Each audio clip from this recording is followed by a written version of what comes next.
Fala pessoal, vamos começar aqui mais um MatrizCast, o seu podcast preferido de educação. Então, se você está aqui nos assistindo, não se esqueça do primeiro ponto, o seu caderninho de anotações. Afinal, eu já estou pronto aqui com ele, pois hoje temos um tema super interessante, com um convidado super especial. Afinal, quem aqui já ouviu falar nos túneis de vento? O que será que é um túnel de vento? E para explicar isso para vocês, eu vou trazer aqui um especialista no assunto, um grande amigo, ele que é o Gabriel Borelli, ele é engenheiro mecânico, doutor em engenharia e trabalha no túnel de vento, né? No IPT com túnel de vento. Seja muito bem-vindo, Gabriel, é um prazer recebê-lo aqui.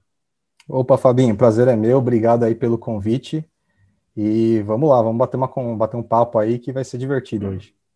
Vamos então aprender o que significa um túnel de vento, como que é o estudo desse túnel de vento, né? Não sei se os nossos ouvintes já ouviram falar sobre isso, mas é algo super interessante e que faz parte do desenvolvimento de diversas áreas. Mas então, primeiro, Gabriel, conta uma coisa para mim. Como é que você foi parar aí no túnel de vento? Como é que você foi gostar de aprender isso aqui? Como é que é o caminho? O que despertou em você essa vontade de trabalhar com túnel de vento? E como é que você foi parar aí até hoje trabalhando aí no IPT com túnel de vento? Conta um pouco da sua história para a gente. Então a história é um pouco curiosa, até porque para mim uma coisa foi meio que puxando a outra, né? Eu já estou hoje faz uns 10, 11 anos no IPT, né? Então entrei como Bastante estagiário, tempo. foi o único lugar que eu trabalhei de fato, assim, né? Carteira assinada e tudo mais. Então, mas foi curioso, assim, eu entrei, na verdade, desde pequenininho eu já sabia que queria fazer engenharia, porque na verdade não sabia as outras disciplinas, né? Redação, tudo mais, eu era terrível, né? Então história, tal, essas coisas eu comecei a gostar depois de velho, essa que é a verdade. Depois a gente começa a gostar de história, geografia, começa a curtir um pouco mais, né? Então, eu me dava bem com matemática, física, um pouquinho de química, até biologia eu gostava. E aí eu falei, não, vou fazer engenharia, né? E aí até curioso, com 10 anos de idade eu queria dormir tarde. Então, aí o que estava passando na TV na época era, por sorte, né, era o primeiro grande prêmio na época era na Austrália, em Melbourne. E a corrida Sim. era meia-noite, se não me engano, 1 da manhã, não lembro agora direito. E aí dei aquele miguezão para minha mãe, né? Falei, vou ficar assistindo corrida. E eu não, assim, eu peguei a época do Senna, tudo mais, achava, não ficava assistindo direto, tá? Não era um negócio que eu assistia, porque todo mundo assistia, mas não era muito pequeno, não curtia tanto, não era vidrado naquilo. E aí eu assisti aquela corrida e eu achei sensacional o negócio, e eu viciei. Eu falei, pronto, vou ser piloto, né? Não tem conversa. Aí, daí para descobrir que, primeiro, não tinha grana, segundo, eu era braço, né? Não servia para isso, né? Meus pais mesmos cortaram, tipo, para eu ir andar de kart a primeira vez foi só com 15, 16 anos, então eles deram uma cortada legal, porque não, é muito dinheiro, né, muito caro. E eu falei, já que não dá para ser piloto de corrida, vou trabalhar, né, vou trabalhar na Ferrari, como se fosse mais fácil, né, você sabe bem, né. Difícil também. E aí eu escolhi a engenharia mecânica por causa de carro de corrida, e escolhi a FEI, no caso, a gente estudou junto, né, por conta desses projetos aí de corrida que a FEI tinha bem forte na época, hoje ainda é forte, né, mas era muito forte na época e era uma das únicas que tinha, de fato, um negócio bem institucionalizado, né. Sim. Então, aí eu acabei escolhendo por conta disso. E entrei, comecei a trabalhar com isso, cheguei até a trabalhar uma época na Porsche, fiz uma corrida só, na verdade. E aí, lá dentro mesmo, eu comecei já a ver, gostava da coisa da competição, nem tanto só do carro, mas da competição que eu curtia, né? A competição que era um negócio que me fascinava um pouco. E Exato. lá dentro eu comecei a ver alguma coisinha ou outra da parte de aerodinâmica e comecei a curtir. E na época, não tinha a vaga no túnel de vento do IPT, que era o único que eu sabia que existia, mas eu não sabia exatamente o que fazia, não sabia nada direito. E não abria vaga. Aí eu comecei a mandar, encher o saco lá, né? Comecei a mandar uma mensagem pro meu atual chefe. Falou, pô, e aí, Gilda, abre vaga no túnel, não sei o quê, demonstrando interesse, né? Ele falou, não, a gente não tá abrindo vaga mais, deu o motivo lá da época. Só que a gente tanto sabe, falei, não, posso conhecer, não sei o quê, que ele tentou abrir uma vaga para pesquisa da FAPESP, se eu não me engano, e na época acabou não rolando, porque estava muito em cima de mandar projeto e tudo mais. Ele falou, vou abrir uma vaga para estágio, mas daí você vai ter que passar, porque é concurso. Eu falei, não, beleza, abre aí, vamos ver o que acontece. E aí eu entrei por essa vaga de estágio. Depois ainda fiquei um tempo lá de autônomo. Quando eu me formei, me ofereceu emprego, mas como autônomo. E em 2014 eu passei no concurso lá e estou lá até hoje. Tá? Então foi assim, foi uma coisa puxando a outra.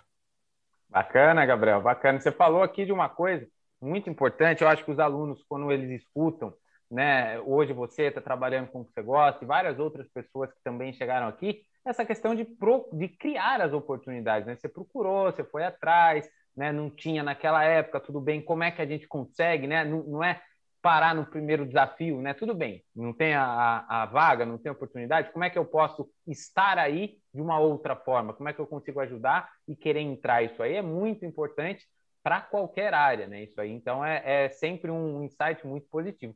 Mas agora você falou, e eu quero que você explique um pouco mais para a gente o que é o túnel de vento.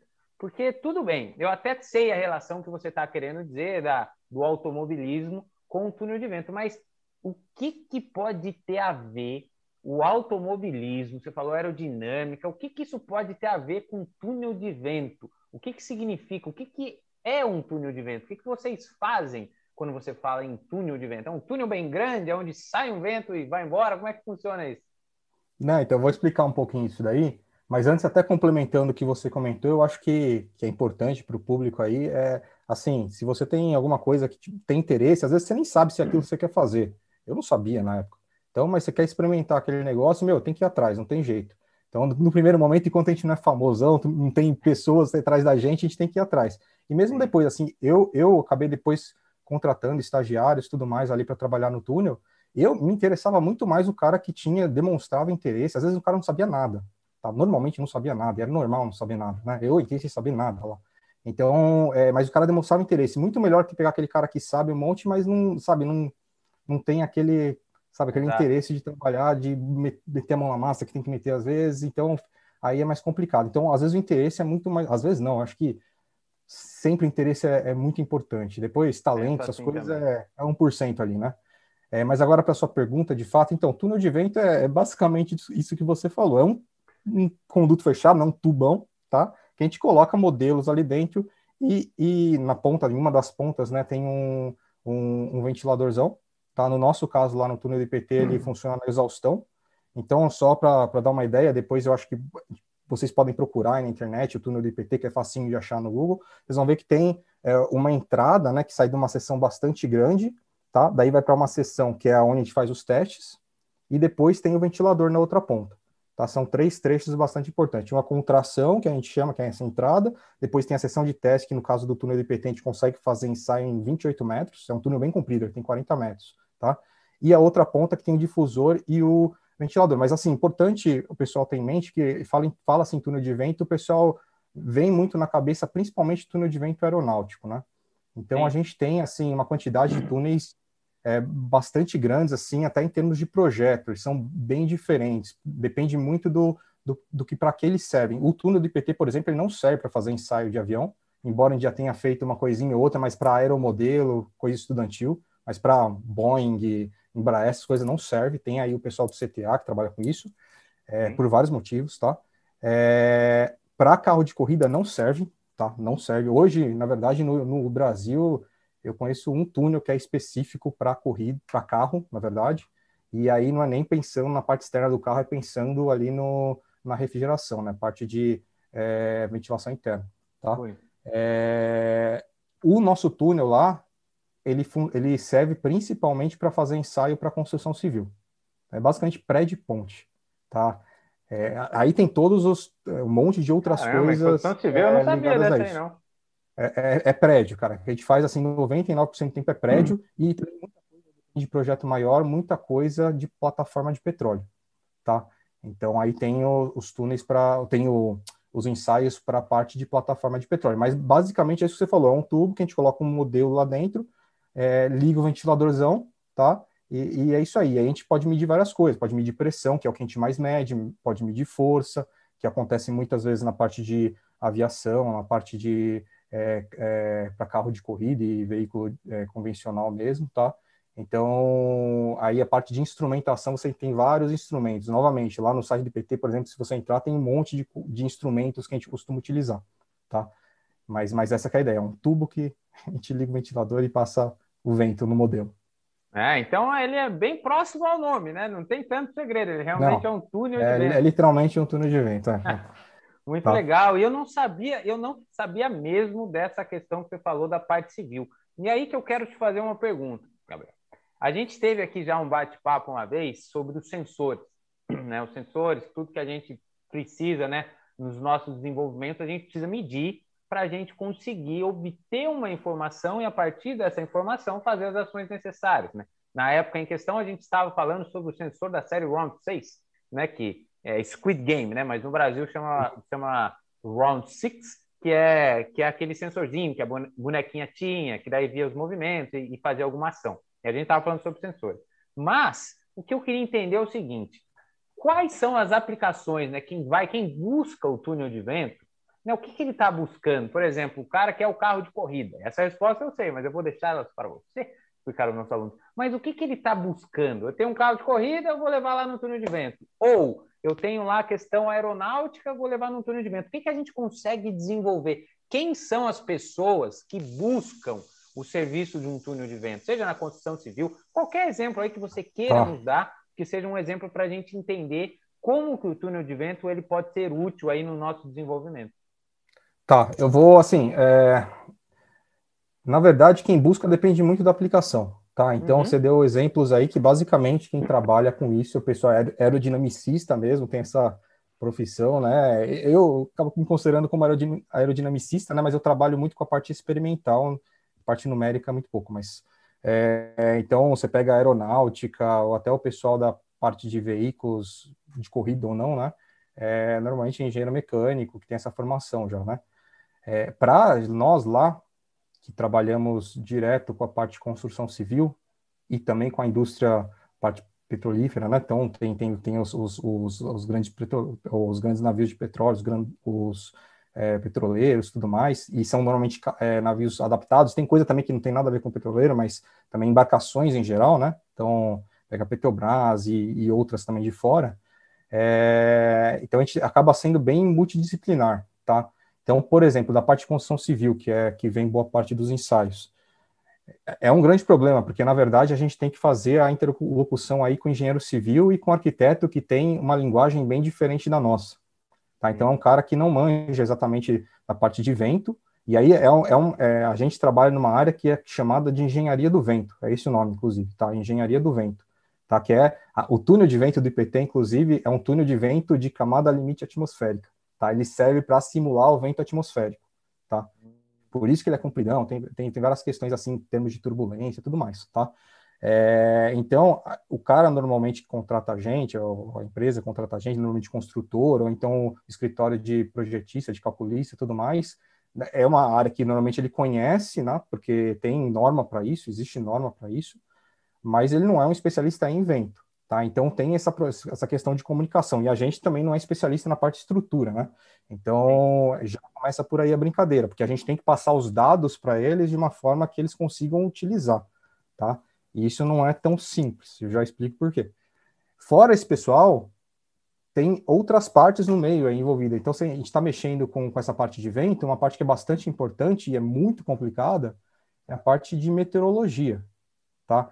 E normalmente isso daí vai tudo meio que embutido na norma, tá? E é uma coisa que até está sendo discutida agora. A norma de vento do Brasil ela é de 88. Então, a gente tem aí mais de 30 anos de dados meteorológicos a mais. E essa questão de dados meteorológicos é muito complicada porque, imagina, pô, não é a questão que eu preciso de, quero medição de velocidade no local que vai sair esse prédio. Isso daí não tem como fazer, porque o que a gente precisa é de série temporal de velocidade para conseguir inferir qualquer coisa, né? Então, série temporal, eu digo, eu preciso de medições de velocidade aí durante pelo menos 30 anos, tá? Sim. E 30 anos atrás, quem garante que aquele anemômetro que estava medindo lá, ele estava calibrado, tá? Quem garante que ele estava na altura correta, sabe? Tem várias coisinhas assim que não são tão simples, e se a gente pensar ainda no território do Brasil como um todo, né? Então, precisa de uma malha aí de estações meteorológicas distribuídas no Brasil como um todo, que hoje quem cuida basicamente é o INMET, né? Instituto Nacional de Meteorologia, e tem também da REDMET, que daí é vinculado ali o pessoal da parte militar, né, da aeronáutica. Então, que normalmente faz essa parte de aeroportos.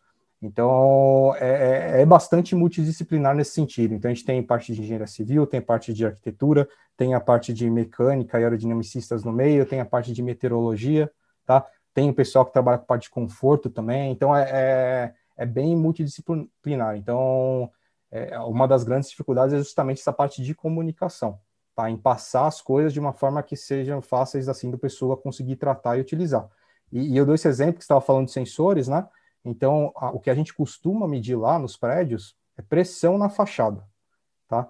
Então, a gente tem sensores miniaturizados, transdutores de pressão. Então, eles medem pressão, tá? E transformam num sinal elétrico, tá? A gente consegue medir hoje 512 simultaneamente, 512 tomadas de pressão simultaneamente. E como isso é feito? Então, tem o sensor, que é pequenininho, normalmente a gente coloca dentro do prédio, mas eu tenho que colocar uma mangueirinha que ela vai faceando no prédio e é ligada ao sensor. Então, normalmente, a gente trabalha com coisa de 400 até 500 tomadinhas de pressão dentro do prédio. Tá, imagina só, a gente faz o túnel de vento, ele tem a mesa dele, ela é giratória, porque a gente não pode simular uma direção do vento só. A gente tem que simular várias direções do vento, e não dá para girar, a gente tem que girar alguma coisa, né? Então, a gente gira o modelo, aqui é mais fácil. Então, ela é totalmente automatizada, a gente faz o ensaio a cada 5 graus. Tá? A gente gira a mesa inteira, faz a cada 5 graus. Isso daí dá 72 ângulos de incidência diferentes. Então, vai fazendo as contas. A gente tem 72 ângulos de incidência, a gente tem 400 tomadas de pressão no prédio, tá? Então, é 72 vezes 400, e cada tomada de pressão é uma série temporal de, sei lá, pelo menos uns 20 mil dados. Tá? Então, para início de conversa, já não dá para usar Excel. Esquece Excel. Excel para a gente não existe. Tá? Não é nem que... Não dá para usar, tá? Não dá. É intragável. Eu já vi um engenheiro lá mostrando um trabalho que fez da parte dinâmica, que ele simulou um caso lá e usou 6 planilhas para fazer um caso. Precisou de 6 planilhas para fazer um caso de... Entendeu? Então, e também passar esses dados, imagina que eu quero tirar a média. Tá? Mesmo passando a média, eu estou passando uma média, sei lá, de 400 tomadas de pressão vezes 72. Imagina eu passar isso daí para o projetista e ter alguma esperança dele conseguir tirar alguma informação útil disso rápido. Não vai. Então, o que a gente faz? A gente pega o modelo, tá? A gente faz um desenho 3D dele, tá? E aí, dependendo do que o cara precisa, normalmente, o esforço ele precisa por pavimento. Então, a gente integra, a gente soma esses esforços aí por pavimento, tá? Então, vai somando esses esforços por pavimento e passa daí o carregamento por pavimento para ele, para cada incidência do vento. Outros casos, para a parte de revestimento, que é importante, por isso que a gente mede pressão e não força. Então, tem pontos específicos em quina do edifício, lá em cima, que a velocidade é mais alta, que é preocupante, de repente, sei lá, o revestimento sair, tá? Porque a sucção é bastante alta, a força ali vai ser bem alta, tá? Então, por isso que a gente coloca a tomada de pressão e a gente discretiza melhor nessas quinas. Então, daí a gente mostra direitinho onde são esses pontos preocupantes, que às vezes ele precisa fazer algum reforço. Então, tem essas questões, que sob o aspecto do edifício como um todo não tem problema, mas localmente pode ter algum efeito, tá? Então, é isso que a gente faz. E aí vai muito de acordo com o que a pessoa precisa, tá? Mas Entendi. cada um tem a sua particularidade. Você vai para aviação, tem algumas particularidades, então a parte de turbulência tem que ser muito baixa. Vai para carro de corrida, por exemplo, você precisa, normal, como você sabe, né? Então, na nossa toalha ali é onde é gerada a maior parte do downforce, né? A força vertical para baixo, né? Então, você precisa normalmente de uma esteira ali, alguma coisa assim. Porque, bom, aí eu já entraria em detalhezinhos que eu acho que não vem ao caso. Depois o pessoal pode me perguntar, mandar por e-mail e tudo mais, mas você precisa girar não só o pneu, né, tá, a roda ali, mas também, idealmente, ter uma esteira ali embaixo, e esse projeto da esteira é complicado, não é um negócio muito simples de ser feito, tá? Então, entendido, Gabriel, entendido. São realmente várias aplicações, né? Você está desde o carro, depois você foi para o avião, depois tem a parte de construção civil, mas deixa eu compilar essas informações que você me falou aqui. Até paraquedismo, hein? Paraquedismo? Meu Deus. Aqueles túneis verticais, você nunca viu? O pessoal até brinca de paraquedismo. Não, como assim paraquedismo? Tinha até, acho que na Marginal, um túnel desses verticais que o pessoal fazia até festa de aniversário. Já vi. Pessoal, é um túnel de vento aquilo lá, né? Só que ele é na vertical, ele não é na horizontal. Já vi. Realmente, porque é uma área muito abrangente, Gabriel, e assim, do que você me disse, para o que eu absorvi aqui, foi o seguinte. Então, por exemplo, o cara da construção civil, ele, na verdade, ele vai levar esse projeto para entender se o projeto dele vai ficar de pé ou não, numa situação, né, entre aspas, real, é isso? Não é exatamente de pé ou não, porque, assim, para derrubar edifício por causa de vento, o cara não pode ter pensado em nada de vento, tá? Pode acontecer, mas o cara, assim, ele tem que realmente ter bypassado e não A pode história ter... dos três Tem a porquinhos norma, não é válida. tá? Tem a norma. Não, pode acontecer, mas, assim, tem uma norma que se o cara seguir minimamente, é superdimensionado o negócio e tudo mais. O que acontece é que você tem particularidades, tá? Porque imagina, na norma, ela prevê geometria simples, obviamente, e Uhum. não prevê assim o entorno, né, para um ângulo ou outro. Então, dependendo do entorno, pode ter algum efeito importante sim. E aí, a preocupação maior, você tem questão de revestimento, que aí pode soltar mesmo, você pega, acha vídeo aí na internet de revestimento soltando mesmo, tá? Você tem questão de conforto, aí conforto de pedestre passando lá embaixo, aí ação mecânica do vento mesmo, e conforto dinâmico, isso daí é uma preocupação bastante grande, porque senão o cara não consegue vender apartamento. Todo mundo já deve ter visto aquele vídeo do prédio balançando em Camboriú, né? E a piscina chacoalhando junto Já e vi, já na vi. sala, né? Todo mundo já viu isso daí. Ah, isso daí vai cair o prédio. Não vai cair o prédio, entendeu? A questão é botar a piscina lá no alto, né? Então, se entrar, vai ter, assim, tem uma frequência natural daquela cavidade ali, né? Então ela vai oscilar. Aí se pegar a frequência de sloshing, né? Que é onde tem essa quebra de onda, aí vai amplificar até sair a água. Não tem muito jeito, né? Mas é uma coisa que o pessoal tem começado a se preocupar. Eu até me pergunto se às vezes não é melhor jogar a piscina, não colocar uma piscina na sala, né? Mas tudo Foi bem. lá no coisa do sindicato do condomínio, né? Proibido, acabou. Mas Pode aí, ser. sei Mas, lá. Gabriel, agora que você me falou, eu tinha até uma sequência de perguntas aqui. Eu vou mudar porque você me deixou curioso em relação ao aspecto. Tudo bem, eu entendi. O prédio não vai cair, as coisas são mais Se o cara dimensionadas pensar para isso. minimamente de vento, ele não vai ter, assim, Sim, mas tá? tem as questões de conforto, segurança, Tem né? vários Todas as pontos. questões dinâmicas. Então, por exemplo, se você está no Brasil, aqui a gente não tem muito terremoto, não tem essas coisas. Em outros lugares, isso influencia? Se você tivesse, por exemplo, num local com bastante terremoto, mais furacão, ia ser outras normas, Cara, coisas mais complexas? Como é que não, seria? cada lugar tem as suas normas, tá? E via de regra, as normas são assim, pega a brasileira mesmo, você tem vários aspectos que foram trazidos coisa de fora, né? Então, assim, a grande questão aqui no Brasil, que você tem muitas essas tempestades tropicais. A gente entra na parte de meteorologia inevitavelmente, né? Então, Sim. essas normas, elas levam em consideração essas grandes frentes frias, tá? Que são fenômenos que eles têm uma escala de tempo mais longa, então é coisa que dura várias horas, tudo mais. Aqui no Brasil, a gente tem bastante essas tempestades tropicais e tem downbursts, que é o que o pessoal chama, tem um nome brasileiro aí, o nome em português é microexplosão, que é um nome horroroso, tá? Mas basicamente tem uma rajada muito forte para baixo, tá? Descendente o negócio, e aí quando Aham. atinge o chão, ela vai abrir, tá? E nessa brincadeira, qual que é o problema? São as estruturas menores, então galpão, digo, mais baixas, né? Então, galpão, pega posto, casa, esse tipo de coisa, de esteira mesmo, tá? Porque aí a velocidade bem alta. Então, tem essas questões, principalmente aqui mais para o sul, que é da questão da velocidade básica do vento, que é uma coisa que está sendo bastante discutida na norma, né? Nem sei como que vai ficar no final das contas, tá? Mas é a velocidade básica que o projetista usa lá para fazer as contas e encontrar os esforços em fundação, em tudo, tá?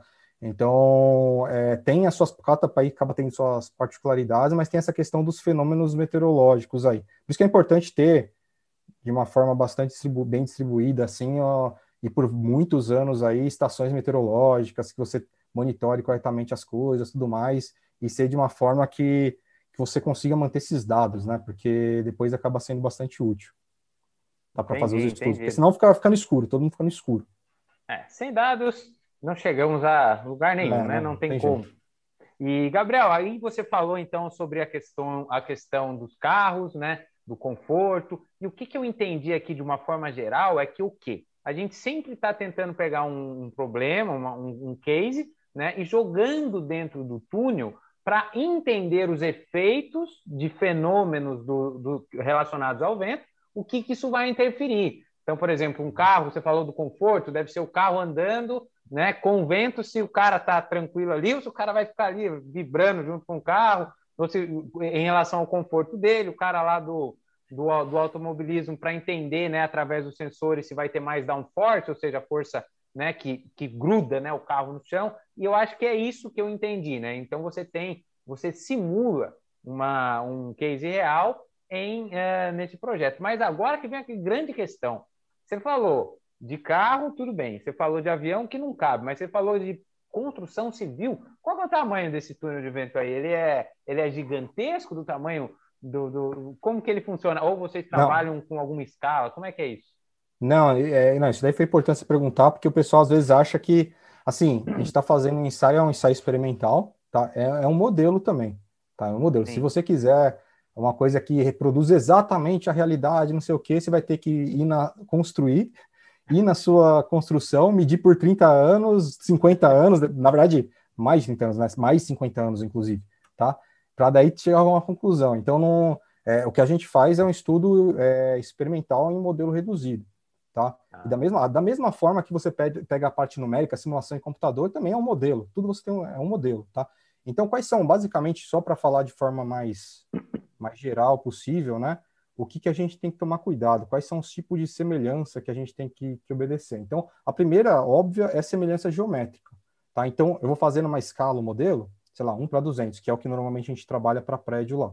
Tá? Então, o modelo ele é 200 vezes menor do que o edifício. E isso em todos os aspectos geométricos dele. Então, esse lado aqui do edifício, essa fachada, ela é 200 vezes menor, a altura é 200 vezes menor, esse outro lado é 200 vezes menor, e assim sucessivamente. Então, ele é inteiro escalado. Tá? Então, semelhança geométrica. A outra semelhança que é importante é a semelhança cinemática. Tá? A cinemática vem, lembra, lá da física, vem da parte de velocidades, por exemplo. Tá? Então, o que acontece? Isso daí é basicamente para que serve o nosso túnel de vento lá, tá? Que é um túnel de vento de camada limite atmosférica. Acho que todo mundo já teve ou, sei lá, ou se não teve essa experiência, acho que consegue imaginar aí. O que o pessoal acha? Onde que é a velocidade mais alta? Próximo do chão ou lá em cima do prédio? O que você acha, Fabinho? a velocidade mais alta do Mais vento alta. próxima do chão, em cima do prédio? Se for aqui, tá no chão ou você tá lá em cima do prédio, qual que é a velocidade que você vai sentir mais forte? Automaticamente todo mundo vai responder lá em cima. Lá em cima, né? Então a gente tem um negócio que chama camada limite atmosférica, tá? Então, se você pegar algum instrumento para medir Acertei, né? velocidade, acertou. Ah, não, Se porque você vai saber, pegar. né? Não, não, acertou, pô. Então, se você pegar qualquer instrumento para medir velocidade e tiver como você medindo para várias alturas, você vai ver que, na média, a velocidade vai aumentando e, idealmente, lá perto do chão ela é zero. Tá? No chão é zero, tá? Por definição, no chão vai ser zero, tá? Então, ela vai aumentando essa velocidade, tá? E a forma que essa velocidade aumenta, ela depende da cidade que eu tô, porque vai depender da rugosidade, da topografia, depende de várias coisas, tá? Então, você fazer um ensaio por exemplo, em São Paulo, é completamente você fazer um ensaio em Fortaleza, por exemplo, tá? E diferente você fazer um ensaio, por exemplo, lá para a parte de plataformas de petróleo que a gente faz, que é no mar, tá? Então, as rugosidades são bem diferentes, tá? Então, o túnel de vento, ele serve para escalar essas velocidades. Então, se vocês acharem foto aí, vocês vão ver que a gente coloca toquinhos de madeira para simular essas várias rugosidades quando é coisa que está bem longe do que a gente está estudando. Coisa próxima a gente tem que modelar, fazer também em escala, 1:200 e tudo mais. E justamente esse perfil de velocidades, o jeito que essa velocidade varia, então se eu pegar qualquer relação de velocidades, ela tem que ter uma correspondência com o real, né? Então, para ser válido. Isso é a semelhança cinemática, né? Essas razões de velocidade, elas também são escaladas, tá? E a última semelhança é a semelhança dinâmica.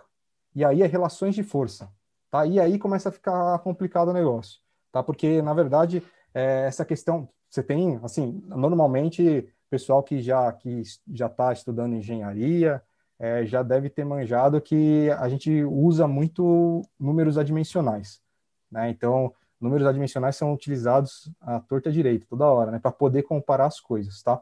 E você tem vários adimensionais assim de força. Um deles, o mais importante, é o número de Reynolds, tá? Que basicamente ele relaciona forças viscosidade, tá? Com forças inerciais, aquela coisa, o vento sendo carregado para frente, tá? Então, coisas convectivas, tá? Então, é uma relação dessas forças. Então, isso daí tem que ser escalado também no experimento, tá? E se vocês pegarem lá a expressão, ele vai te dar uma relação basicamente de velocidade com comprimento, tá? Só que eu estou trabalhando com um comprimento 200 vezes menor, que é a escala do modelo, né? Lembra que eu falei? A escala do modelo é 200 vezes menor. Então, eu teria que, para respeitar essa razão de forças aí, o número de Reynolds no caso, eu teria que trabalhar com uma velocidade 200 vezes maior no túnel do que a velocidade de projeto. Velocidade de projeto em São Paulo é coisa de 40 metros por segundo. 40 vezes 200. Você está trabalhando com supersônico. Aí apareceria um monte de outros problemas. Não dá para fazer. Não dá para fazer e ninguém no mundo faz. Tá? Simplesmente não rola. Tá? Então, só que o que salva a gente? O que salva a gente é que, basicamente, você pega edifícios, esse tipo de coisa, eles têm ponto... O escoamento, ele não gosta, o vento não gosta de fazer curvinha. Então, ele vai chegar nas quinas, ele vai separar. Tá? Então, se a gente for aumentando a velocidade aos poucos, e for monitorando pressão, força, o que quer que seja que você esteja medindo, vocês vão ver que vai ter uma hora que o escoamento vai ficar independente desse número de Reynolds, dessa relação de forças, tá? Ou seja, na verdade, vai ter uma força que vai dominar muito mais, tá? E aí eu consigo utilizar esse adimensional que eu estou medindo, força, de pressão, que seja, no caso real, tá? Então, número de Reynolds é um clássico, é um dos adimensionais mais importantes que a gente não respeita para fazer um ensaio de edifício, por exemplo, porque não tem como respeitar. Tá? Mas, justamente por ter canto vivo, quinas, tudo mais, a gente consegue chegar muito facilmente aí nessa independência do número de Reynolds e utilizar com segurança esses coeficientes no caso real. Ah, e se for curvo? Se for curvo, a gente tem que tomar mais cuidado.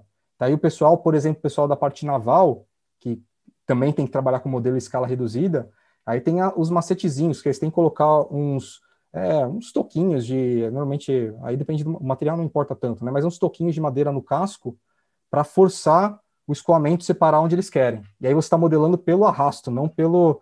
Então, às vezes, a parte geométrica você deixa de lado, tá? Para modelar pelo arrasto, tá?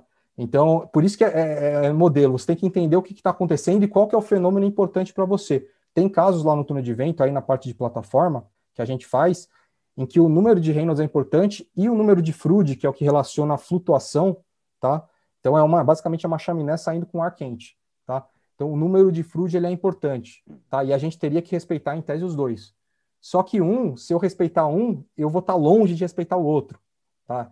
Se eu não trabalhar com escala real de verdade, com o barco de verdade ali e tudo mais, saindo com o fluido certinho, eu não consigo ter essa correspondência. Então, para trabalhar em escala reduzida, eu vou ter que matar um deles, tá? Ter que dar mais preferência para um do que para outro. Então, aí entra essa parte de escolha, saber o que você pode desprezar e o que você não pode desprezar, porque senão eu não teria emprego, né? Então, justamente essa que é a parte bonita do negócio. O pessoal fala até que é estado da arte, literalmente, né, o negócio. Então, saber que tipo de coisa você pode desprezar e o que não pode desprezar. E isso entra muito com a experiência, saber entender bem os fenômenos, o que está acontecendo ali. E que nem sempre é fácil, tem muita coisa contra-intuitiva, né? A gente não enxerga, né? Então, visualização é bastante importante a gente fazer, e não é fácil de fazer no ar, tá? Então, tem muita coisa contra-intuitiva nessa parte de fluidos. Entendido, Gabriel. Realmente é uma arte muito interessante, muito legal você falar dessas coisas do vento, de estudar os efeitos. E o que você falou, que é algo muito importante, que é o seguinte: se a gente fosse testar o real mesmo, você ia ter que criar lá o objeto em si, pôr para rodar, esperar o tempo passar e ver o que vai acontecer. Mas como tudo, desde a criação do universo e da observação do homem, a gente tem maneiras, né? A gente vai pela observação e através de leis que regem o comportamento das coisas, conseguir simular. A gente não precisa do prédio inteiro, a gente não precisa do carro inteiro, a gente consegue utilizar modelos e equações matemáticas que regem o comportamento, seja dos fluidos, seja do que você está analisando, e conseguir fazer uma simulação. Tá? Óbvio que vai ter imperfeições, com certeza, mas aí você tem que entender qual é o seu problema de interesse, qual é o seu objetivo, e aí você tira um pouco, né, da parte que não lhe convém, né, que você não vai fazer tanta influência, e foca na que você precisa mais, e consegue chegar no modelo mais aproximado do caso em questão. De uma forma, foi isso que eu entendi, e eu acho que isso é sempre representado de diversas formas. Né? Eu tenho, né, propriamente no trabalho de automobilismo em si, você vê muita gente fazendo, né, existem softwares que fazem estudos aerodinâmicos, estudos de fluidos para entender. Isso é tudo a parte computacional, né? Então, dá para você fazer tudo computacional? Dá. Você usa o túnel de vento aí para comprovar, né? Para colocar um modelo e entender melhor como é que funciona, de uma outra forma mais prática disso, né? Então, são várias maneiras que você tem sempre de tentar prever o comportamento das coisas. É isso que eu entendo. Então, eu acho que a engenharia em si, Gabriel, quando você fala, você fez engenharia, depois foi para aí, ela é muito conectada com isso, né? Porque a engenharia é exatamente isso aí, você tentar utilizar a matemática, né? Para isso que a gente estuda matemática, para isso que a gente estuda equações, para utilizá-las para prever comportamentos. Né? Então, você está falando aí dos fluidos, você falou de diversas aplicações. Essa do barco eu nem sabia, depois você me conta melhor isso aí, porque essa eu não sabia mesmo, Isso é da legal. questão do barco. Mas, assim, aí você me deixou numa dúvida que eu quero que você explique. Você falou que o vento não gosta de fazer curvas.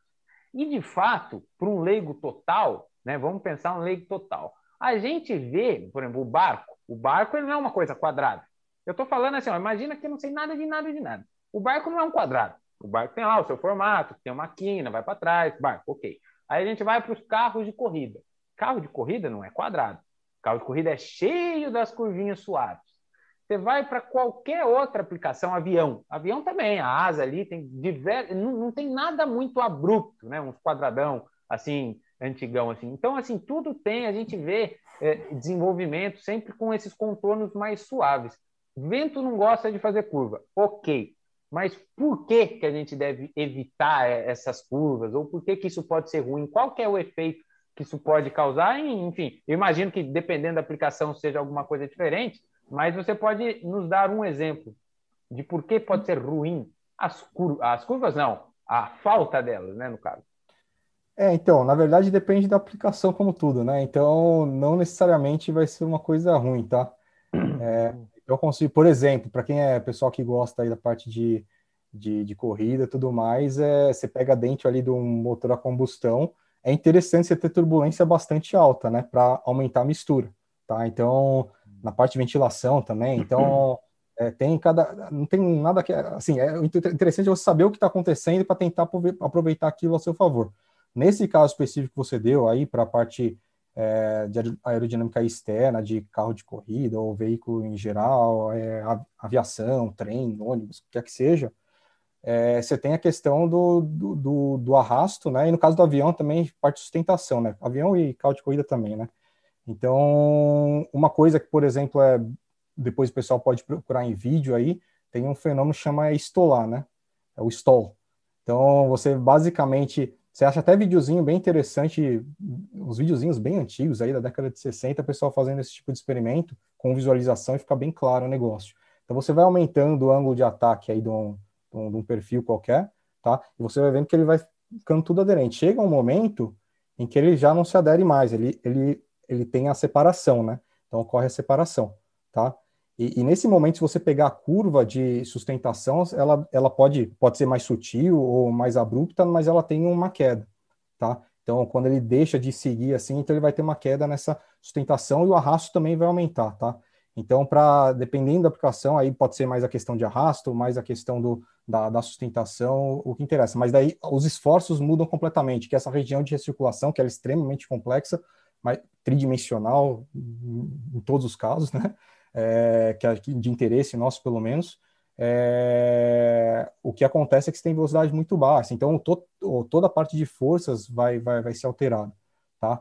Então isso pode ser problemático ou não, dependendo do que você quer, tá?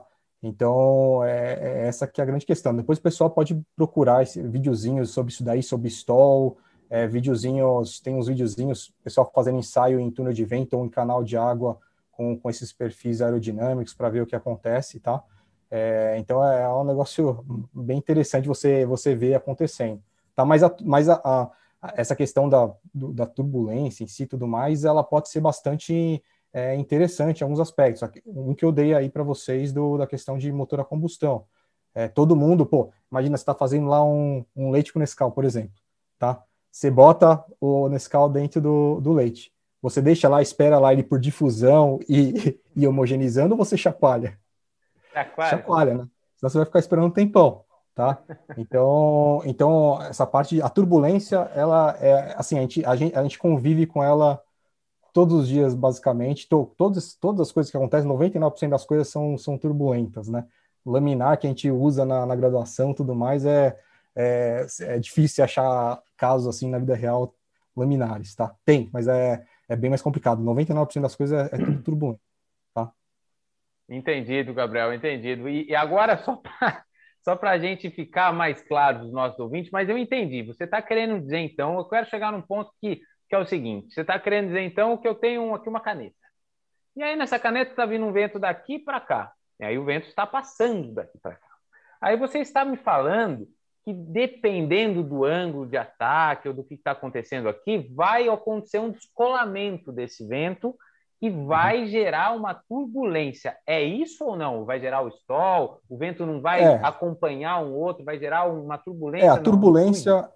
turbulência ela vai existir de qualquer forma aí nessa brincadeira, tá? Porque a gente está falando, em qualquer aplicação dessa que você deu, a gente já está falando no escoamento turbulento. Ele vai ter baixa intensidade de turbulência ou alta, mas a gente já está num escoamento turbulento, tá?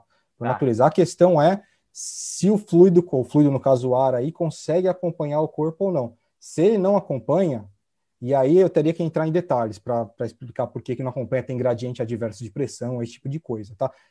Um caso prático, que eu não sei se o pessoal já parou para pensar por que a bolinha de golfe tem aqueles gominhos lá, ou a bolinha de tênis tem os fiapinhos. O pessoal já parou para pensar? Ou então, um caso mais prático que a gente ensaiou no... Mais prático não, mas é um caso que todo mundo deve conhecer, que a gente ensaiou lá no IPT também, o caso da Jabulani. Por que ela fazia aquele zigue-zague todo, Não, tá? não sabia, não. Então, isso daí tem tudo a ver com essa questão do acompanhar aí o corpo ou não, tá? Então, o que acontece basicamente, o vento ele vai se deslocar. O vento por si só, né, ele é gerado pelo aquecimento da superfície terrestre pelo Sol. Então, em última análise, o vento é gerado pelo Sol, tá? Essa que é a realidade. Porque o Sol esquenta a superfície, que vai esquentar o ar, vai gerar gradientes de pressão, então vai gerar diferenças de pressão, e ele vai fluir naturalmente de uma pressão mais alta para uma mais baixa. Esse é o natural, tá? Quando você pega um corpo assim, por exemplo, vamos pensar na esfera, na bolinha lá de tênis ou de golfe, tá? O que acontece? O vento está incidindo aqui, ele tem um primeiro momento, não sei se vai dar para ver aí, mas no primeiro momento ele vai acompanhar, né? Ele vai em um primeiro momento, de fato, de uma pressão mais alta para uma mais baixa, tá? Sim. Depois, quem tiver interesse de saber detalhes disso, pode procurar, tem vários materiais explicando isso daí. Mas ele sai de uma pressão mais alta para uma mais baixa. Chega um ponto aqui em cima, quando começa a fazer a curvinha da parte de trás da bola, tá? Que aí a pressão, ela na verdade está acontecendo o contrário. Ela tá indo de uma pressão mais baixa para uma mais alta. Isso não é natural, tá? Então, se ele não tiver energia o suficiente, principalmente próximo da superfície, o que vai acontecer é que ele não vai conseguir mais seguir o corpo. E ele vai descolar, o que a gente fala de descolar. Na verdade, vai ter essa parte de recirculação, vai começar a ter, se você colocar fumaça aqui atrás, você vai ver que ele vai estar recirculando, ele não vai sair daqui, tá? Então, é isso que acontece. Na bolinha de tênis, de golfe e tudo mais, tem aqueles negocinhos que a gente, no primeiro momento, a gente acha que vai gerar mais arrasto, né? Vai ser mais difícil ele passar pelo ar, justamente por esse monte de gruminho que a gente já pensa em atrito, e de fato tem mais atrito. Só que a sacada com esse atrito, nessa região próxima da superfície, ela acaba ficando mais energizada, porque ela vai passar de um estado laminar para um turbulento. Então, as moléculas ali vão estar mais agitadas. No final das contas, é isso. Tá? E elas conseguem vencer um pouquinho mais essa região de gradiente adverso de pressão, que é justamente essa pressão indo da mais baixa para mais alta. Ela consegue vencer um pouquinho mais. Então, ele vai descolar um pouquinho mais para trás. E aí, o arrasto global diminui. E ela consegue ir mais longe. Tá? Essa que é a ideia. Por isso que a bolinha de tênis e de golfe, a de golfe tem os gruminhos, a de tênis tem aqueles fiapinhos, tudo mais. Tá? E a questão da Jabulani também entra com essa questão da rugosidade da bola. Se vocês lembrarem, ela tinha menos gomos. Eram pouquíssimos gomos que ela tinha. Então, ela se comportava quase como uma esfera lisa. Sem considerar efeitos de rotação, que daí tem outras jogadas aí, tá? O que acontece é que ela entra nessa região que tem você passa, chama crise do arrasto daí, tá? Passa de uma região que ela tem um certo valor de arrasto aerodinâmico para um outro patamar. Então, ela passava nisso daí numa velocidade que era a velocidade meio que do chute ali, tá? Então, e passava normalmente quando estava subindo e quando estava caindo. Então, ela sofria esses desvios de trajetória, tá? Isso sem considerar ela rotacionando, que gera outros efeitos, efeito Magnus, né? Então, tem outras coisas na jogada, mas ela dava realmente umas osciladas, tá? Então, tudo tem a ver com como o vento se comporta e como que ele consegue contornar esse corpo. E para carro de corrida, essas coisas, acaba funcionando mais ou menos avião, tudo mais, é do mesmo jeito. Então, dependendo do caso, você tenta manter o mais o escoamento seguindo o melhor possível o corpo, né? Até ficou uma pergunta pro pessoal aí, o que eles acham, o que gera mais arrasto aerodinâmico, um carro de corrida tipo Fórmula 1 ou o carro de passeio deles? Fica essa pergunta aí, Deixa eu pessoal. anotar aqui o que gera, porque você já antecipou minha pergunta do final. Aí eu gosto de convidados assim, que eles Não, já que já entrou vêm nesse. preparados, o que causa mais arrasto. Vamos lá, vamos repetir agora, vou Ó, o que anotar causa aqui, mais Gabriel. arrasto? Se eu pegar dois veículos com a mesma área projetada, tá? Tô com a mesma área, tá? O que gera mais arrasto? Um veículo tipo um Fórmula 1 ou um carro de passeio? Vamos lá, um carro de passeio. Arrasto Este aerodinâmico. Então, aquela força que vai contra o sentido do movimento. Força de resistência ao certo. avanço.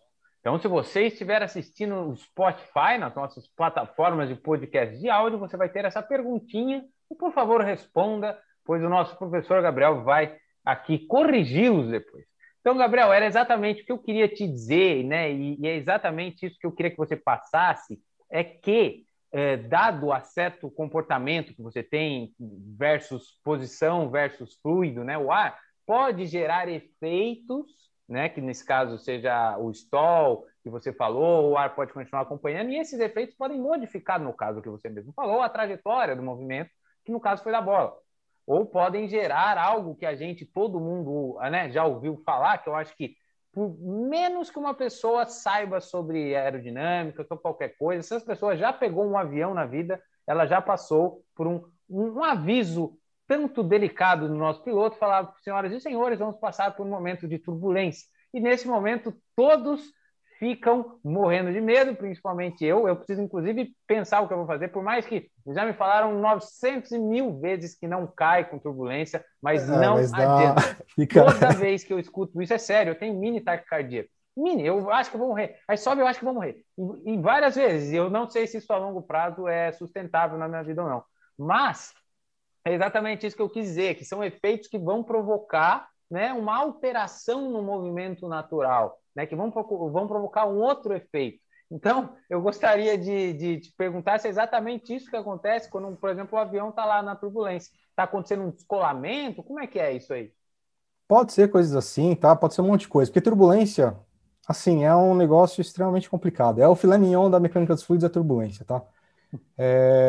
Sem brincadeira, é um negócio bem complexo mesmo, tá? Então, só para o pessoal entender minimamente, assim, do que a gente está falando, mesmo lá no túnel de vento, tá? A gente, assim, no dia a dia nosso, como eu falei, o que você tem de escoamento e tudo mais é tudo turbulento, tá? A água escoando dentro da tubulação é turbulento, tá? O carro passando ali é turbulento, o avião é turbulento, tudo vai ser turbulento, tá? Aonde não vai ter, pô, imagina, sei lá, o mel escoando ali, você derrubando o mel numa colher, coisas assim, aí beleza, aí pode ser que seja laminar o negócio, mas escoamento turbulento é algo que a gente vê assim 99,9% das vezes no nosso dia a dia, que a gente tem contato de fato com o nosso dia a dia, tá? E qual que é a brincadeira?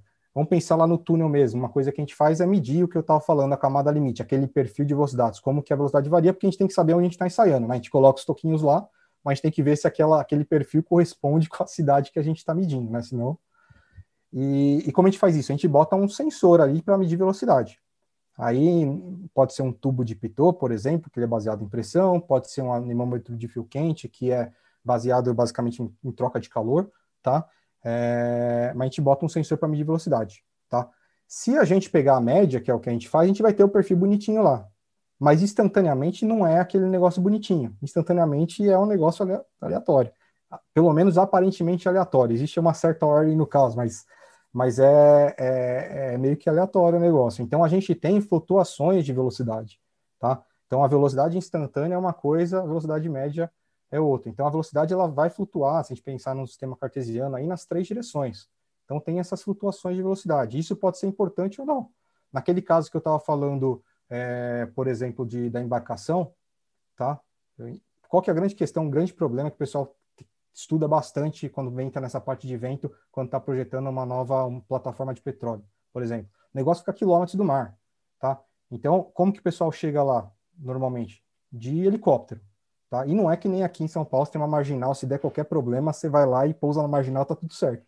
Não, mas tem mar. tá? Então, tudo bem, os helicópteros são bem mais potentes, tudo mais, piloto experiente e tal, mas é assim, o cara tem que chegar, tem que pousar, é uma plataforma que ela não é estática, né? Ela tem as movimentações, menor que seja, ela tem a movimentação, e tem que sair depois levando o pessoal, tá? Então eles têm que ficar meio que ligados nessa questão das condições climáticas, e aí não entra só a condição climática, entra também toda a geometria da plataforma, que tem um monte de coisa ali, depende de onde está vindo o vento, tá? E o que acontece, eles fizeram um estudo bastante interessante, não sei se foi na Inglaterra agora, não vou saber, mas é no que é baseado a norma. Eles pegaram várias condições climáticas e botaram num simulador para vários pilotos com níveis de experiência diferentes. Isso para ver qual critério que eles iam adotar para saber quando é seguro decolar ou pousar, esse tipo de coisa. Tá? Pensando em vento. E aí eles chegaram, e pegavam pelo número de manobras que o cara tinha que fazer, pelo depoimento deles, por vários pontos. E eles chegaram à conclusão que a flutuação da velocidade na direção Z, na altura, tá, era o parâmetro importante. Tá? Então, essa flutuação. Então, isso tem a ver com a turbulência, né? Com a intensidade de turbulência aí nessa direção Z. Tá? Esse era um parâmetro importante. Então, a turbulência tem a ver com essa flutuação nesses parâmetros aí de velocidade, tá? E pressão também no final das contas, né, a última análise. E ela não é só, a gente pensa sempre turbulência como uma coisa ruim, não sei se por causa dessa parte do avião que você falou, mas ela tem... Ela é traumatizante. Importante. Eu escuto turbulência, para mim, meu coração já dispara. Ela é muito importante, cara. Ela serve, como eu falei aí, para a parte de refrigeração, tudo mais, troca de calor em geral, é bastante importante, tá? Você ter turbulência, você consegue aumentar, assim, muito a questão de troca de calor. A questão de, vou fazer meu leite logo de manhã lá com o Nescau. Se você não misturar, vai ficar trocentos dias ali, o negócio não vai... E pelo lado ruim também, né? Imagina que alguém vai lá, sei lá, na sala de aula, solta um pum, na sala de aula, por exemplo. Tá? Se não tivesse turbulência, fosse só difusão, ia levar uma eternidade, tipo, levar o dia inteiro até aquele desagradável chegar lá no fundo. Mas tem turbulência, então vai chegar rapidinho, tá? Então tem todos esses aspectos, tá? Então essa flutuação de velocidade, ela pode ser uma coisa que a gente quer trazer de fato para em nosso favor ou não, tá? Então depende muito. Tá? A gente normalmente associa com uma coisa ruim, né? Mas ela tá aí, é um negócio que a gente tem que lidar, ela tá aí, e assim, torna as coisas muito complicadas, tá? E a gente tem escalas desse negócio. Então, por exemplo, no edifício, existe um parâmetro lá que é justamente o que vai dar a questão de topografia, que tem a ver com os toquinhos que a gente coloca dentro do túnel de vento, mas ele está ligado também a um fator de tempo, tá? Tem a ver com o tempo de rajada, tá? E a rajada tem a ver com turbilhões. Você pega a atmosfera, basicamente existe um modelo que é bem, assim, aceito, tá? Que é basicamente você tem turbilhões grandões que vão sendo quebrados em turbilhões menorzinhos até chegar num turbilhão muito pequenininho ali que é dissipado, tem a dissipação em forma de calor, tá? É ali que tem a dissipação no final das contas. E essas diferenças de turbilhões vão impactar de formas diferentes o nosso edifício. Então, em turbilhões muito grandes, muito maiores, grandes escalas atmosféricas, assim, que vão ser muito maiores do que o nosso edifício vai enxergar só como uma mudança de ângulo de ataque. Agora, coisas pequenininhas, não, ele vai enxergar como uma coisa só chegando. Por exemplo, coisas da ordem do tamanho do edifício podem ser importantes, porque vão afetar o edifício como um todo, tá? Então, você tem escalas de turbulência aí na jogada, tá? Então, acaba sendo um negócio com várias escalas.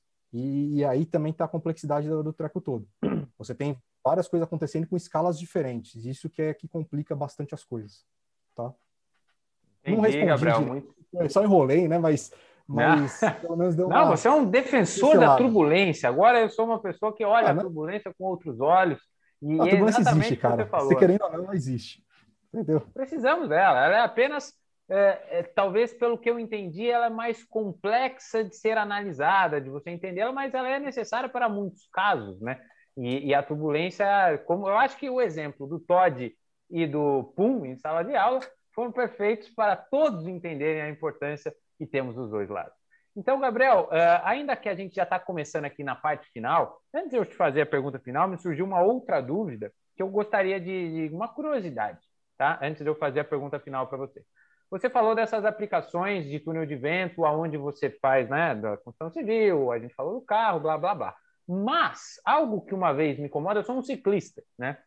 Eu faço esporte, eu sou ciclista, e uma coisa que às vezes eu tô andando na rodovia, né? E às vezes quando passa um caminhão, dependendo da velocidade, dependendo da distância que ele está de mim, eu vou falar, caramba, quase fui. E passa 2, no terceiro é perigosíssimo. Então, assim, eu vejo que existem efeitos, não só ali, né? Vamos supor que você fez um trabalho para o caminhão, né? Então, ali o caminhão, você fez trabalho ali no treinamento do caminhão. Mas vocês também fazem trabalho sobre os efeitos de outras coisas em volta? Por exemplo, a gente vê até na Fórmula 1 que você falou, né? A gente, né? De novo, um completo leigo, mas você está lá escutando, você toda hora escuta o narrador falar, ó, porque tem um efeito do carro da frente e do carro de trás.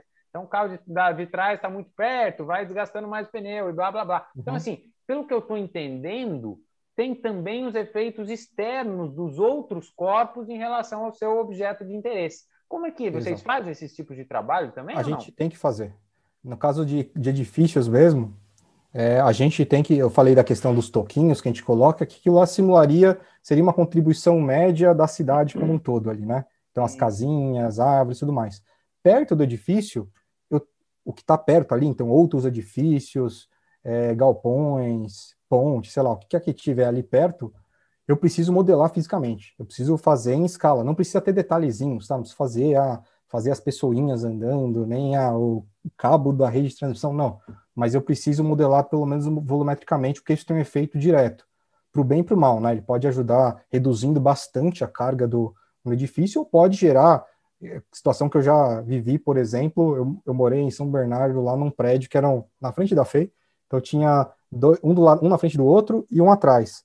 Formava um corredor aqui, cara, que a velocidade geral, assim, vira e mexe era muito alta. Então voava folha, era terrível. E, pô, imagina senhora andando ali com problema de locomoção, rampa, e bate um vento forte desse nas costas, assim, é perigoso. Então, esse é o tipo de coisa também que a gente faz lá, tá? Analisar essa questão do conforto pela ação mecânica do vento no pedestre, e a gente está interessado nessas regiões de alta velocidade. Então, é uma coisa que a gente faz.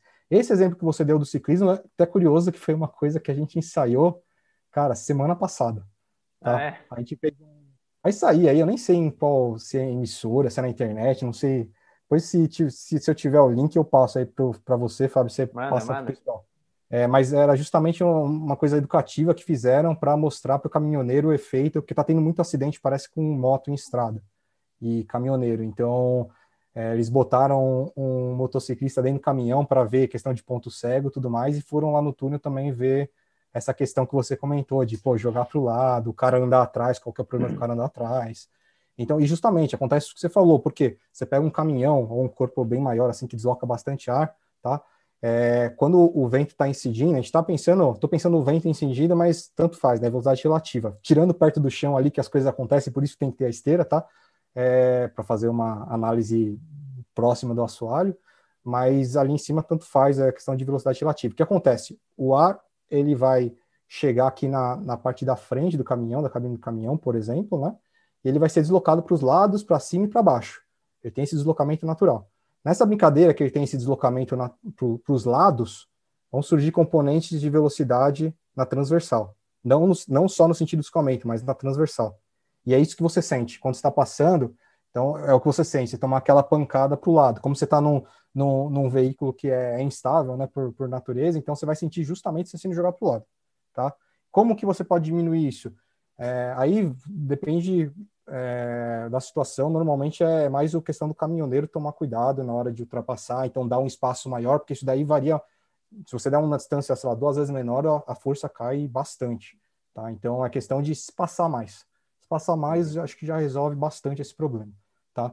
E o outro efeito é esse que você falou, tem um efeito na lateral, mas daí normalmente você já nem sente, porque você vai tomar essa pancada para o lado, aí você não vai sentir o da lateral tanto, mas ele pode aproximar pelo lado e aí você pode ter um efeito Venturi, né? Você tende a ser sugado ali pro caminhão, tá? E tem a parte de trás, que você tá andando novamente na esteira. O que acontece? Você não tá sentindo, e o pessoal anda bastante de moto na esteira e parece que esse é um dos maiores problemas. E o caminhoneiro não tá enxergando, tá? O cara fica andando ali na traseira do caminhão para se proteger de vento, de chuva, às vezes, e é um problema, que os cara freia, solta alguma coisa ali, o cara atrás tem acidente que a pessoa nem vê, tá? Então, mas normalmente o pessoal fica lá justamente para se proteger um pouco desse vento na cara e é o que o carro de Fórmula 1 faz, o carro de corrida em geral faz, pega o vácuo ali para reduzir justamente essa resistência ao avanço, que é bastante importante, porque varia com o quadrado da velocidade, né? Então você diminui essa resistência ao avanço, você consegue aí, no caso, velocidade mais alta, aí você tira de lado e passa, tá? No caso de carro de passeio, você fica atrás ali, você, na verdade, se você mantiver ali, se você tirar um pouquinho o pé, você consegue manter a mesma velocidade com uma economia de combustível, mas não faça isso jamais, porque se o cara da frente breca, você vai causar um acidente. Então, é uma coisa que não se deve fazer jamais, assim, ficar andando colado atrás do outro, tá? Principalmente em estrada. Não vale a Mantenha a pena. distância, né? Mantenha a distância. Isso aí, nossa, tem uma das coisas que mais me incomodam é quem gruda. Quando você tá lá no trânsito, o cara Não tá dá. atrás, eu já deixo ele passar na hora, porque isso aí me Não dá. incomoda demais. Mas Não é dá. isso mesmo que você falou, porque além, na bicicleta principalmente, inclusive no Ironman, que é uma prova de triatlo, você é proibido você andar no vácuo de alguém, né? Porque a diferença, para quem anda de bicicleta sabe o que eu tô falando, é absurda. Você andar, mas assim, o vácuo na bicicleta, ele é assim, grudado mesmo, você tem que estar na roda do cara. Mas assim, é absurdo, porque você não faz metade da força que você faz se você estivesse andando de cara pro vento. Então, assim, às vezes tem grupos que vão treinar, né? Um puxa e os outros ficam atrás, eles vão O Tour revezando, de France é justamente assim, para né? isso. Porque assim, é muita. E para quem vai, por exemplo, pedalar 100 quilômetros, 200 quilômetros, cara, uma coisa é pedalar 200 quilômetros de cara pro vento, outra coisa é pedalar 100 de cara pro vento e 100 não. Então você melhora muito, você consegue muito mais longe. Então, assim, realmente entender o fluido, né, o vento, é algo muito, muito interessante. E a gente vê isso na prática, né, igual a bicicleta. E acho que cada um, dentro da sua própria vida, vai ter seus exemplos sobre isso. Isso é muito legal, Gabriel. Então, assim, para a gente já finalizar, afinal, se vocês têm aí também um caderninho, como eu, vocês já anotaram muitas coisas. Mas eu gostaria, Gabriel, que você deixasse aí de recado final, né? Quais foram, você julga, as habilidades que você foi desenvolvendo que elas mais te ajudaram a você hoje estar no túnel de vento, que você mais utiliza, né? O que você aconselharia hoje os nossos ouvintes aí que estão no ensino médio, que estão indo para escolher uma profissão, já que não tem aí uma faculdade de túnel de vento, né? O túnel de vento school, né? Então provavelmente ele vai ser um engenheiro ou de outras também, de outras habilidades. Mas quais são essas habilidades aí que você acha que seria interessante a pessoa ir desenvolvendo para ela um dia aí trabalhar num túnel de vento aí, seguir nesse rumo? Eu não diria nem só trabalhar em túnel de vento, que realmente não vai ter uma faculdade de túnel de vento, eu não teria nem sentido em fazer alguma coisa assim, né? Porque tão pouco túnel de vento no mundo mesmo, você para pensar que não. Vamos Mas fazer assim, mais túneis de vento. não vale a pena. Mas as habilidades, assim, as habilidades são meio que gerais, assim. Então, na verdade, e você sabe, né, Fabinho, que a gente já discutiu muito antes, inclusive, de você começar esse projeto, né? Então surgiu justamente de uma falha que a gente identifica em isso daí, não só em todas as escolas, basicamente, e não só Brasil, tá lá fora, pelo que eu tava vendo, não é muito diferente disso, tá? Mas, meu, dê importância às disciplinas básicas. Eu sei que acabou de entrar, você não tem noção do que vai ser lá na frente, às vezes não faz sentido aquele negócio no começo para você e não vai fazer mesmo, às vezes até por conta do professor, que eu dei aula já, eu às vezes sentia que os caras não estavam entendendo nada e eu tive que, normalmente é culpa nossa, assim, que está dando aula, tá? Então tem que mudar a forma de mostrar as coisas. Mas assim, essas disciplinas básicas, no final das contas, você conseguir algum insight sobre as coisas, às vezes a complexidade, o negócio é complexo, por natureza ele vai ser complexo, como é por causa dessa parte de escoamento, de vento e tudo mais, é complexo, tá? Mas às vezes você eliminar algumas complexidades, conseguir eliminar uma coisa ou outra para entender o fenômeno básico é interessante, tá? Então isso acaba e aí aos poucos você vai adicionando essa complexidade de volta, né? Então isso é uma coisa que vocês vão fazer, vocês não vão aprender as coisas do dia para a noite, isso aí qualquer área que entrar não vai ser do dia para a noite, vai ser um processo bem tortuoso aí nessa área de técnica principalmente, né? Bem tortuoso, então leva tempo. Vai ter que eu tive que reestudar toda a parte e ainda bem que fiz isso, tá? Eu peguei, por exemplo, a parte de álgebra linear, que eu achava que na faculdade não servia para nada. É um negócio, sim, eu uso meu dia a dia, no final das contas, acaba sendo álgebra linear. No final das contas é isso. Então, processamento de imagem, de sinais e imagem também, por consequência, a gente acaba usando muito essas coisas, tá? Transformar de Fourier, coisas básicas, assim, ferramentas matemáticas básicas, tá?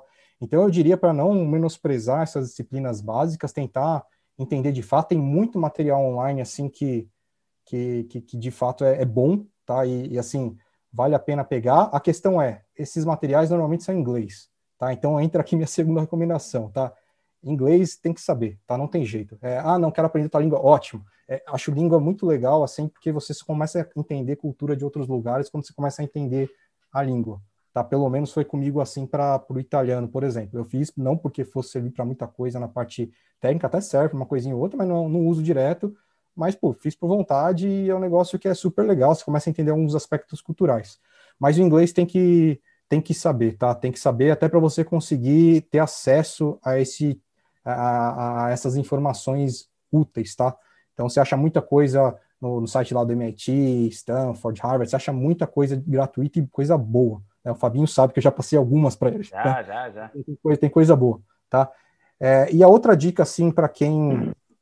Na verdade, tem mais duas, né? Essa parte de comunicação é bastante importante, tá? E não digo só comunicação oral, comunicação escrita também. Saber escrever um relatório, esse tipo de coisa, independentemente da área que vocês estão, é importante, tá? E é assustador como gente da nossa área escreve mal, tá? Isso daí, experiência própria, tá? Às vezes a pessoa tem mais dificuldade, mais facilidade. Eu, por exemplo, tenho mais facilidade para escrever, para falar, como vocês estão vendo, eu não tenho tanta facilidade assim, mas é coisa que é trabalhável, tá? Então dá para você trabalhar e ir melhorando com o tempo, tá? Então essa parte de comunicação é fundamental, em português, porque a gente está no Brasil, em inglês, tá? E tem para quem for seguir realmente parte técnica, tudo mais, aí se quiser trabalhar em turno de vento, em outras áreas, várias outras áreas, nem só da engenharia, você pega biologia, química, tudo mais. Meu, saber uma linguagem de programação, independentemente de qual hoje precisa, tá? É bem, não diria que assim precisa de fato não sei o que para todas as áreas, mas é extremamente interessante. Vocês saem de outro nível, tá? Porque assim não dá para usar Excel, tá? Na minha área, por exemplo, não tem condição de usar o Excel, não tem como, tá? Para uma área ou outra, eu acho o Excel é muito bom para você botar informação. Para você botar informação, ele é bastante útil. Agora, você vai querer fazer alguma coisinha um pouquinho diferente, tudo mais, você acaba ficando muito limitado, tá? E para mim realmente foi assim. Quem me conhece, o Fabinho me conhece faz tempo, meu, sabe que eu não sabia nem ligar o computador direito. O pessoal do Fórmula aí das antigas deve saber que eu era um nó cego total para computador, tá? E eu tive que aprender meio que na marra, e não tem jeito. Você pode fazer um curso, outro pode, mas se você não botar a mão na massa, você não vai aprender, tá? Então você tem que, beleza, faz o curso é legal que te dá que nem as coisas que o Fabinho tá fazendo, por exemplo, já te dá um V0, né? Te dá por onde começar. Mas você tem que botar a mão na massa. Se você não botar a mão na massa, você pode fazer o curso que for, que não vai servir. Tem que botar a mão na massa, tem que pegar lá um Python, um Julia, que eu recomendo fortemente para quem tá começando, que vai ser um negócio que vai revolucionar aí, R, que seja. Tá? Pega uma MATLAB ou até mesmo VBA, quem quiser realmente usar o tal do Excel, mas realmente pegar e aprender alguma coisa nesse sentido, tá? Demora, não é curto prazo, mas vale a pena. Experiência própria, vale a pena. E é um cara que não é fanático por computador, mas vale a pena, tá? Show de bola, Gabriel. Eu acho que realmente todas essas habilidades que você falou, e eu anotei aqui, são fundamentais. Elas não são ainda, e eu digo ainda, porque eu tenho muita clareza, embora eu não sou alguém que prevê o futuro, mas eu vejo que elas vão ter que ser cada vez mais inseridas no ensino tradicional sobre a comunicação oral, que ela já é trabalhada muito mais. A comunicação oral, né? A gente se falar, eu, por exemplo, esse podcast, ele é um treino sempre para mim. Eu estou sempre treinando a minha comunicação. Eu estou sempre fazendo meus vídeos, estou treinando. Então, o que você falou que é treinável é 100%. Quando eu pego os meus primeiros vídeos versus meus últimos vídeos, eu olho e falo, cara, quem é esse cara, quem é esse outro? Do mesmo jeito que daqui a 10 anos, menos ainda, daqui a um ano, eu vou olhar para os vídeos de hoje, vou olhar para os meus e falar, nossa, quanta diferença. Então, assim, precisamos treinar para conseguir evoluir. Então, isso é muito importante. A questão da comunicação escrita, para você ver como isso é importante, eu sempre, até na época que a gente já trabalhou junto num projeto, né, que foi do Fórmula, um pouquinho depois da época que você saiu, quando eu era da parte dos mais velhos, eu sempre revisava a escrita de todo mundo e sempre falava que os outros não sabiam escrever, porque eu tinha que revisar todos. E hoje, quem não sabe escrever sou eu, porque eu sou péssimo, fiquei ruim em escrita. E por quê? Porque eu não treinei mais, Exatamente. porque no meu trabalho eu não tenho que fazer muita escrita, ou porque eu não faço da mesma frequência que fazia antes, né? Então, eu até falei para você que eu estou, né, na parte do meu mestrado, o que está me travando é a escrita. Eu falei, pô, mas quem, né? Eu que sempre achei que escrevia bem, estou agora travado. Talvez até porque eu, de certa forma, tenha mudado as minhas habilidades de escrita e perdido um pouco da escrita técnica. Então, assim, tudo você tem que estar sempre praticando, Treinar, até né? como o inglês que você falou. O cara às vezes estudou Exatamente. inglês, mas não está praticando, não está bom. Então, a gente tem que ter uma forma de implementar isso nas nossas vidas, né? Utilizar o inglês no nosso dia a dia, treinar, falar sempre, não fugir de apresentações, ou não fugir de possibilidades que você tem de fazer Uhum. uma comunicação, né? Buscar isso, né? E você falou também de conteúdo online. Tá cheio de conteúdo. Você mesmo me passou um conteúdo que é da álgebra linear, que eu assisti, né? Você assistiu o curso inteiro, são 30 aulas, se não me engano, né? Do Por aí. MIT de 2000, do professor Gilbert Strang. Você sabia que eu mandei um e-mail para ele, ele também me respondeu, que você tinha Mandou? falado? Ele é super legal, esse cara aí. Gente boa pra caramba. E assim, o cara é um fenômeno, tá lá, ele dá aula no MIT, aulas excelentes e tá lá de graça, né? De graça. Está ali para qualquer pessoa ir lá buscar o conhecimento. E é óbvio que, assim, eu não vejo hoje os professores como o oráculo detentor do conhecimento e vai só passando. O papel do professor é muito facilitar o caminho do aprendizado do aluno, mostrar as direções para onde ir, porque hoje a globalização trouxe muita informação. Eu acho que até desculpa te cortar, mas é que eu tava vendo, eu tava dando uma olhada, porque eu acho da hora essa parte de educação, acho que tem coisa muito interessante, muita coisa tem que melhorar, e assim, depende muito de questões políticas também para melhorar, tá? Sim, E não tô pensando só no Brasil, não, tá? Pensando tudo, tá? sim, E essa questão, assim, comecei a vendo uma coisa ou outra, um conteúdo ou outro, meu, educação, cara, tem professor, é justamente o que você falou, ele tem que é um facilitador, tá? É um cara que tá lá, ele na verdade ele tem que te gerar interesse. Acho que a sacada é essa, porque ele não vai conseguir passar, às vezes é mais interessante ele passar metade do que ele passaria em termos de conteúdo, o que não é o que acontece, até por uma pressão das instituições, né, porque tem que passar aquele conteúdo programático, blá, blá, blá, mas às vezes passar metade, porque o aluno não vai conseguir absorver tudo, tá? Não vai conseguir absorver tudo.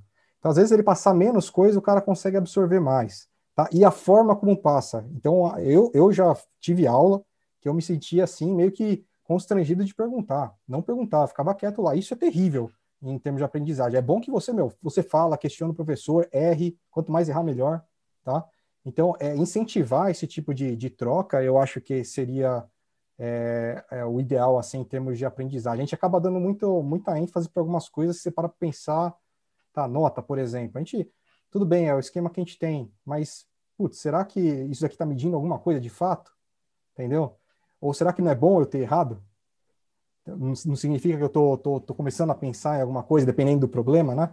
Então, a gente acaba jogando isso daí para um lado ruim. Pode ser usado pelo lado bom também. Você pode te mostrar só onde que eventualmente você tem que trabalhar mais. E dependendo de como o professor trabalha, pode você, de repente, pô, vou me esforçar mais para depois, na próxima, acertar isso daqui, tá? Então, acho que tem muito a ver com, não só com passar conteúdo e indicar por onde seguir, que também é válido, mas, assim, acho que é muito de te deixar um interesse pela coisa, fazer você ter interesse pela coisa. Eu, pelo menos, teve disciplinas assim que eu nem mostrava grande, na época, nem, sei lá, não achei que fosse ter interesse e tive por causa do professor, da forma que, por exemplo, a parte de materiais, eu tive muito interesse porque o professor era muito bom na forma de expor e tudo mais, e eu até cheguei a fazer iniciação na parte de materiais, quase fiz engenharia de materiais, tá? Então, isso daí porque assim, você pega toda essa parte de engenharia, eu, pelo menos, acho fascinante, várias áreas. Eu agora até tava dando uma olhada num outro projeto que tem nada a ver com parte de geologia no meio e tudo mais, e é interessante, tem coisas interessantes. E acho que muito depende da pessoa que está te passando aquele conteúdo, não ficar no passar o conteúdo, mas te questionar também. Ele é uma pessoa que não vai saber tudo, o professor não sabe tudo, ele não vai saber tudo. Tá? E é bom que ele saiba que ele não sabe tudo. Tá? sim, sim. Então, ele passar as coisas, te questionar, e também ser questionado às vezes, e parar para pensar, pô, não tinha pensado dessa forma, vou ver. E acho que todo mundo acaba crescendo nesse sentido. Então, não sei, eu acabo falando demais dessas coisas, né? Então você pode me cortar aí, porque Não, mas senão fica num outro podcast aí só sobre educação. Não, vamos. Temos vários assuntos aí para fazer ainda, Gabriel, mas é exatamente isso que você falou. E concluindo, quando você falou a parte da programação, né, por mais que eu veja uma ligeira birra sua com o Excel também é uma parte de programar um pouco mais simples e também Dependendo sempre está incluso. Não, acaba que a pessoa tem que saber, dependendo da área que vai trabalhar, tem que saber, e assim, se ela souber um pouco melhor, eventualmente souber um VBA, melhor para ela, tá? Sim, sim. O que eu digo é que dependendo da área que a pessoa vai trabalhar, às vezes, tem o Excel ali porque as pessoas acham que tem que usar aquilo lá, tá? Se for um lugar mais flexível, que você consiga aos poucos instituir outras coisas, eu já soube de lugares assim, tá? Que não usavam, na época era o R, não usavam de jeito nenhum, não usava de nenhum, até o cara fez um trabalho que levaria semanas, ele fez em um dia, tá? Fez em um dia e deixou tudo automático. Aí os caras instituíram o R, tem que usar o R agora. Que também não é bom, eu acho que tem que, assim, são ferramentas, é tudo isso daí, parte de programação, tudo ferramenta, matemática, é ferramenta, a gente tem que usar como ferramenta. Tá? E a gente usa o que for mais adequado para aquilo. O Excel tem suas vantagens em vários aspectos, inserir valores ali numa planilha é muito mais fácil que por outros meios, se não for algo automatizado. Então tem as suas vantagens e desvantagens. Acho que é só não travar as pessoas, você tem que usar isso, você tem que usar aquilo. Não, se a pessoa for mais livre para poder usar aquilo que ela sabe, que ela pode tirar melhor proveito, eu acho melhor. E eu acho importante, de qualquer forma, quem for seguir nessa área técnica, saber alguma coisinha, pelo menos beabá em alguma linguagem de programação. Acho que é bem útil. Sem dúvida. Eu vou além. Eu falo para você que no futuro isso vai ser fundamental para todos. Todos, quaisquer que seja a sua ocupação. Né? É óbvio, né? Não é que todo mundo vai saber. Só estou dizendo que todos que souberem estarão à frente dos outros, independente de qual a sua área de formação, sua área de qualquer coisa. Vai estar presente em tudo. Mas, Gabriel, foi um grandíssimo prazer. Eu não vou nem precisar fazer a pergunta final, afinal ela já está anotada aqui. Vocês vão ter que responder ela no final, se você está assistindo na plataforma de podcast, em áudio, né, que é no Spotify. Se você está vendo em vídeo, não tem problema, deixa nos comentários aí a resposta para a pergunta, que é: o que gera mais arrasto, o carro de Fórmula 1 ou um carro convencional? Então vocês pensando podem na mesma área, pessoal. Pensar num carro gigante e num carro. Coisa igual, né? Daqui a pouco o cara, não, exatamente. Mas um é miniatura, comparável, outro grande, aí eu vou ter que dar um 10 para essa criatividade, mas vamos considerar aí nas mesmas condições. Então, Gabriel, foi um prazer aí ter te recebido. Aprendemos muito sobre o túnel de vento, sobre, né, esses fluidos, como que se comporta tudo isso. Foi um episódio de gigantesco aprendizado para mim e para todos que estão ouvindo aí. Então, muito obrigado, Gabriel, pela participação. Obrigado vocês aí, obrigado, Fabinho, pela oportunidade. Foi bem divertido. Faz tempo que a gente está para marcar isso, nunca deu, né? Trabalho de um, mestrado do outro, então foi super divertido, tá? Obrigado pelo convite. Obrigado, pessoal. Vocês que assistiram aqui até o final. Não se esqueçam de se inscrever no nosso canal do YouTube e do Spotify e dar um like aqui neste vídeo. Eu vejo vocês na próxima semana para mais um episódio do MatrizCast. Valeu!